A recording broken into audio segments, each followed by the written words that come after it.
Hello बच्चों, welcome back to my channel. कैसे हैं आप सब लोग। आज के वीडियो में मैं आप लोग के लिए यूकेपीएससी असिस्टेंट अकाउंटेंट के जो प्रैक्टिस सेट है कॉमर्स का वो लेकर के आई हूँ। मैंने पहले भी इस पर कुछ प्रैक्टिस सेट अपलोड किए थे, तो उसकी प्लेलिस्ट अलग से बनी है। आप लोग उनको भी प्रैक्टिस कर लीजिएगा। अगर आप लोगों ने नहीं देखी है तो उसका लिंक मैं डिस्क्रिप्शन में दे दूँगी या फिर आई बटन में दे दूँगी, आप वहाँ से चेक कर लीजिएगा। काफ़ी इंपॉर्टेंट क्वेश्चन है, अच्छी प्रैक्टिस हो जाएगी आप लोगों की और रिवाइज भी हो जाएगा अच्छे से। आज की वीडियो में भी कुछ इसी तरह के इंपॉर्टेंट क्वेश्चंस रहेंगे, तो आइए शुरू करते हैं। लेकिन शुरू करने से पहले क्या करना है, चैनल को सब्सक्राइब करना है, वीडियो को लाइक करना है और फ्रेंड्स साथ वीडियो को शेयर भी कर देना है। फर्स्ट क्वेश्चन है, किस अधिनियम द्वारा सरकार प्रतिबंधात्मक व्यापार की जांच करती है?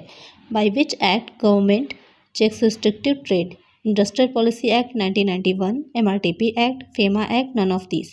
तो क्वेश्चन आपसे पूछ रहा है कि वो कौन सा अधिनियम है जिसके द्वारा कि किस क्षेत्र में प्रतिबंधात्मक अधिनियम यानी कि कहाँ पर किस तरह का व्यवसाय किया जा सकता है या किस तरह का व्यवसाय नहीं किया जा सकता, इन सब चीज़ों के बारे में जो जांच करती है उसके लिए कौन सा अधिनियम बनाया गया था?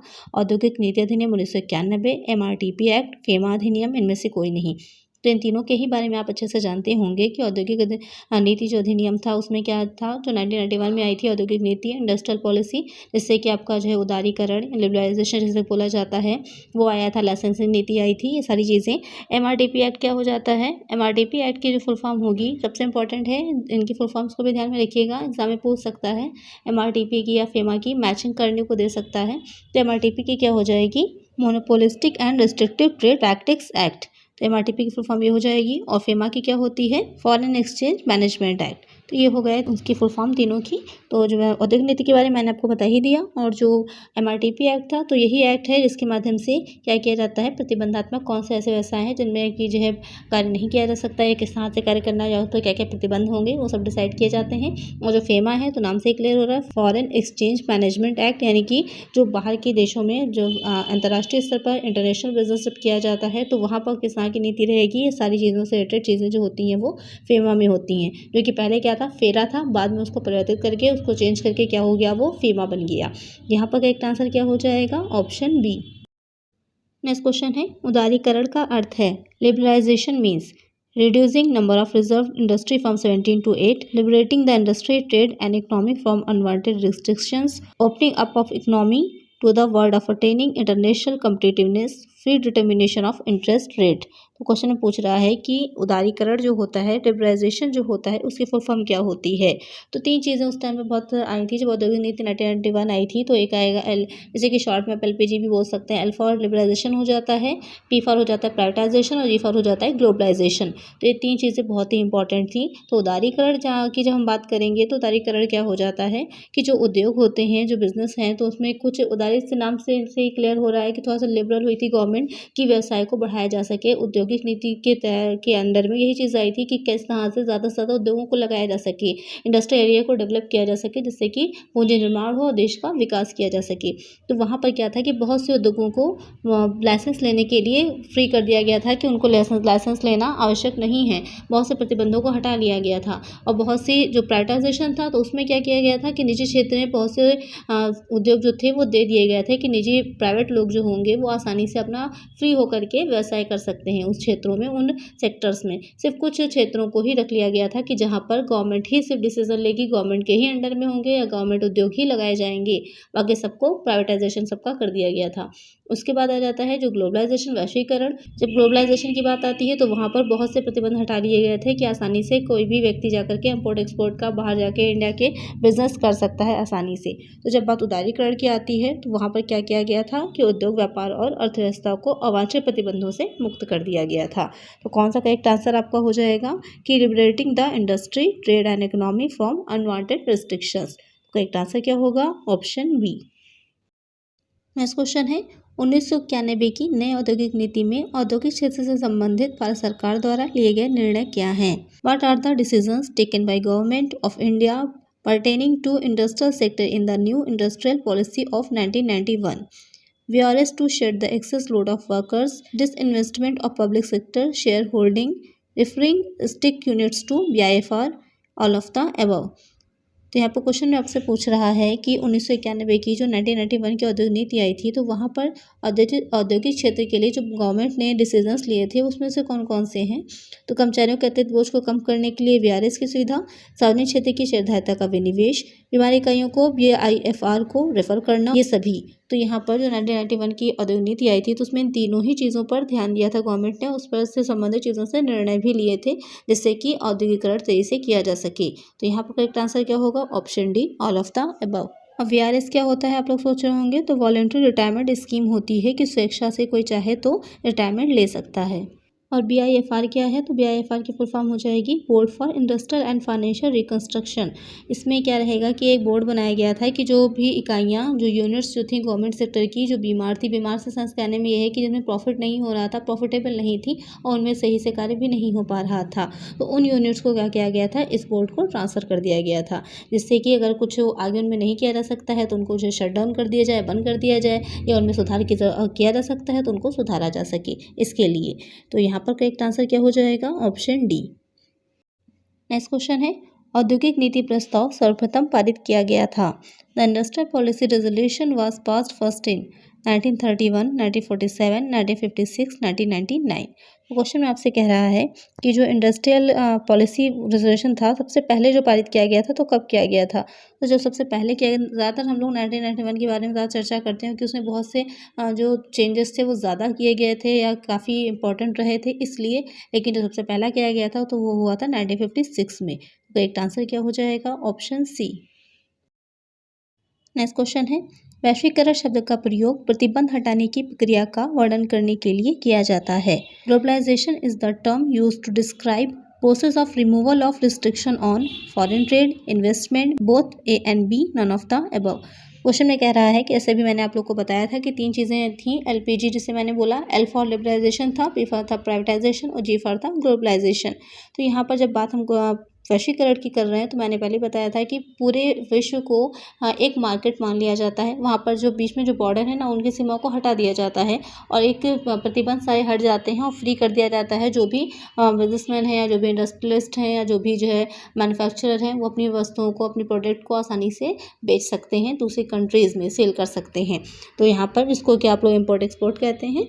यहाँ पर वही चीज़ कह रहे हैं कि प्रतिबंध हटाने की प्रक्रिया का वर्णन जो किया गया है, तो वैश्वीकरण शब्द का प्रयोग उसमें क्या है, तो किस पर से प्रतिबंध था, तो विदेशी व्यापार से भी और निवेश पर से भी। जैसे कि आप कुछ साल पहले ही आपने देखा होगा कि एफडीआई को इंडिया में जो है परमिशन दी गई थी अलग अलग क्षेत्रों में।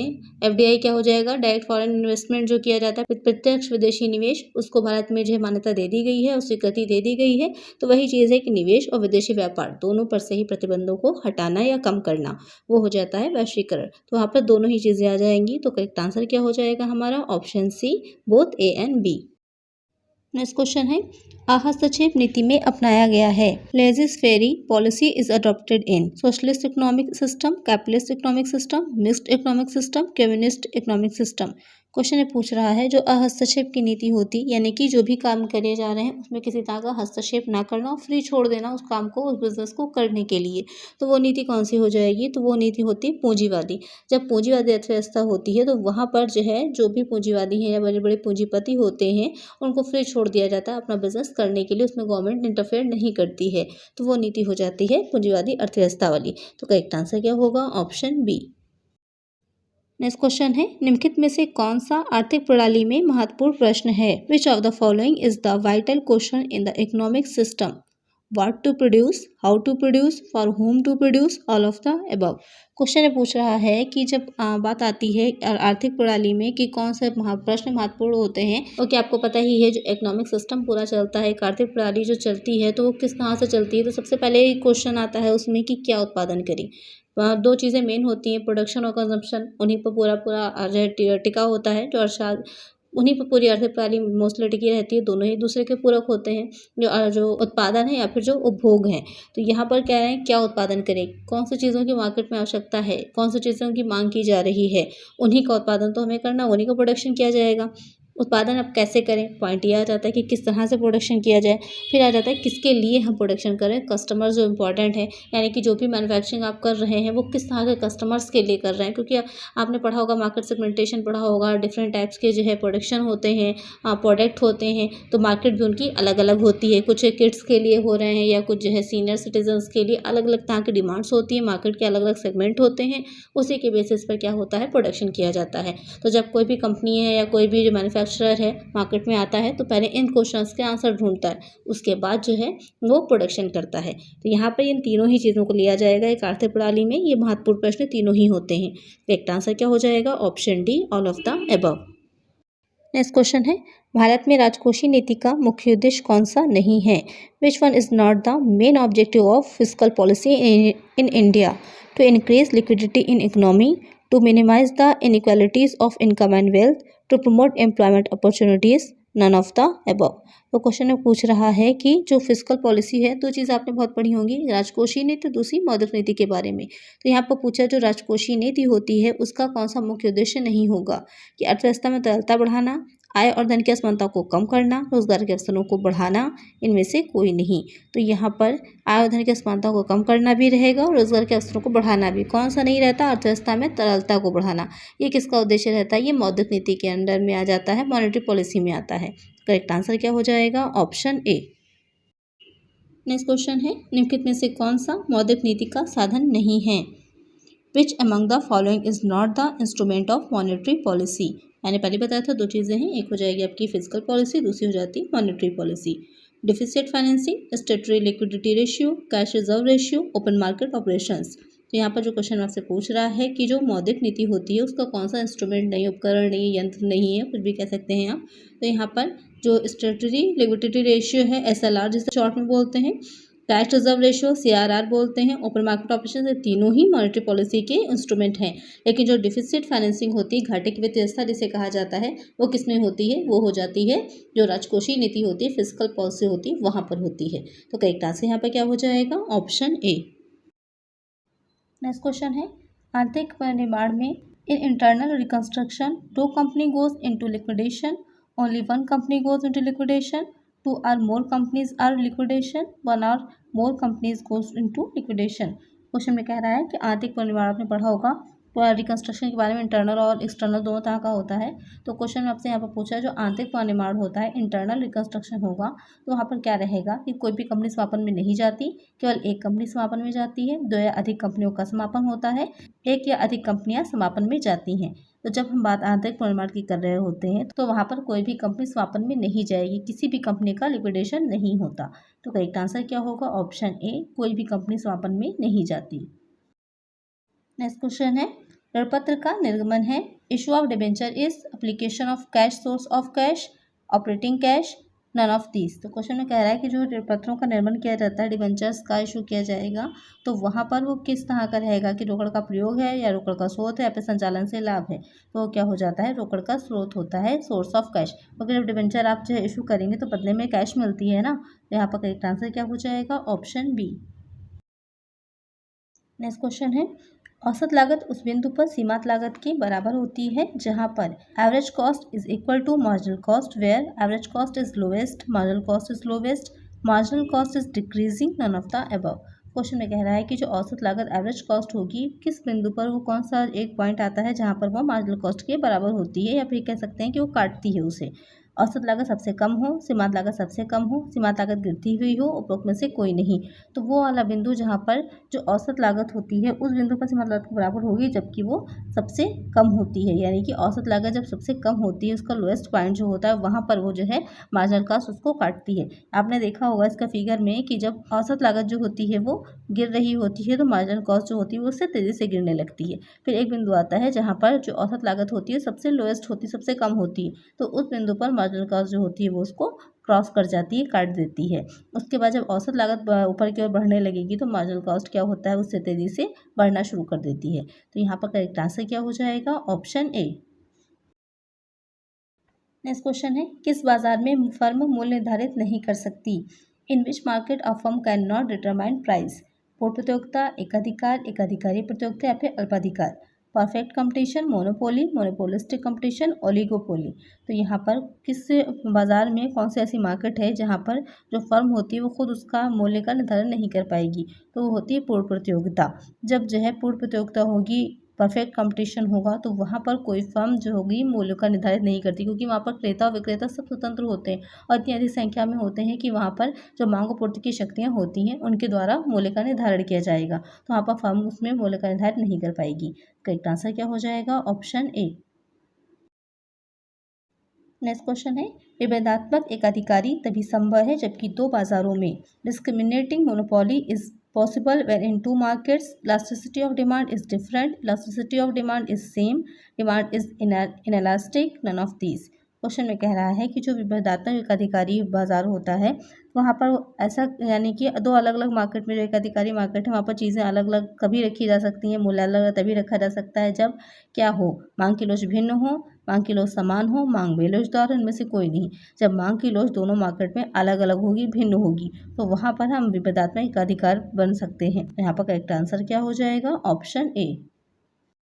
नेक्स्ट क्वेश्चन है, सांख्यिकी डैश कर सकता है, statistics can dash prove anything, reject anything, neither prove nor reject but is an instrument, none of these। तो क्वेश्चन में कह रहा है कि जो सांख्यिकी है वो क्या कर सकती है, कुछ भी सिद्ध कर सकती है, किसी का भी खंडन कर सकती है, ना तो सिद्ध करेगी ना खंडन करेगी, बल्कि एक यंत्र है, इनमें से कोई नहीं। तो जो स्टैटिस्टिक्स होती है, सांख्यिकी होती है, कुछ सिद्ध नहीं करती, ना ही कुछ प्रूव करती, क्योंकि आपने देखा होगा कि लगभग लिखा होता है कि इतना हो सकता है, लमसम, एग्जैक्ट नहीं बताती है कि हाँ इतना ही होगा, एक अनुमान दे सकती है। जो स्टैटिस्टिक्स होती है, एक आंकड़े जो होते हैं उसके जो डेटा होता है उसके बेसिस पर एक अनुमान देती है कि हाँ इतना होगा। जब भी आपने देखा होगा कोई भी आंकड़ा लिखा होगा, साथ में उसके लमसम या फिर लगभग ज़रूर लगा रहता है कि इतना होगा, एग्जैक्ट नहीं पता होता कि हाँ ये इतना ही है, सिर्फ लगभग लगा होगा कि इतना होना चाहिए या इतना हो सकता है।